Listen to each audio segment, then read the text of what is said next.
ఆంజప్ప గారి కుమార్తె అయినటువంటి నాగమణి గారు కూడా తన తండ్రి గారి ఆత్మశాంతి కోరుతూ చిత్తశివరిగా ఈ రోజు కదా తలంపు చేసేదని 10 మంది సభలో 116 ఇచ్చి తండ్రి గారిని పేరుగా తలంపు చేస్తున్నారండి.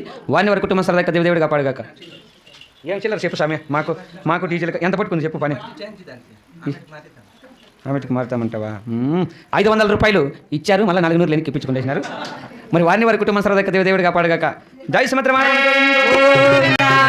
అయ్యో నీ బుద్ధి గుణముల్లో నీరు పురే